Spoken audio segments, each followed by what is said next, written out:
Холодильнигіңізде орын алып тұрған дәл осындай кабачки болса, онда міндетті түрде осы пайдалы вафлиді жасап көріңіздер. Көкөніс жемейтін балдардың өзі құрамында кабачок бар екенін байқамай да қалады. Міндетті түрде менің каналыма тіркелуді ұмытпаңыздар. Видеомды соңына дейін қарап, лайк басуды ұмытпаңыздар.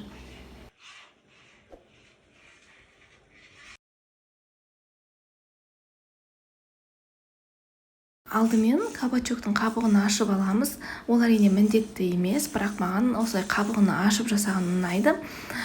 Кабачоктың қабығын ашып аламыз да үккіштен осылай өткізіп аламыз.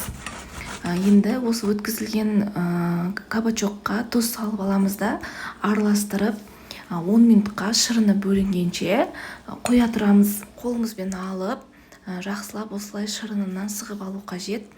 Айта кететіндей, ең маңыздысы осылай қолымызбен шырынын міндетті түрде сығып алу керек.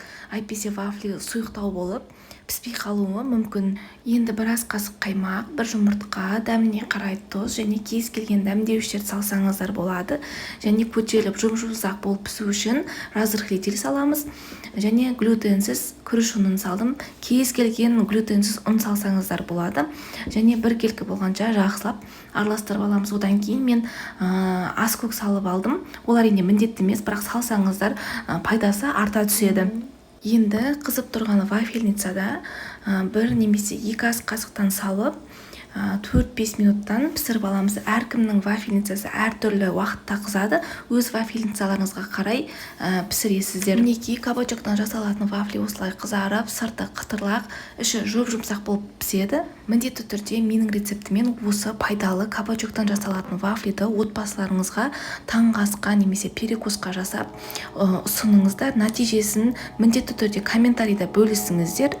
Менің каналыма тіркелуді ұмытпаңыздар. Менің каналымда өте пайдалы, денсаулығыңызға еш зияны жоқ тағамдардың рецепттері өте көп. Сіздермен болған мен Рая. Сау болыңыздар.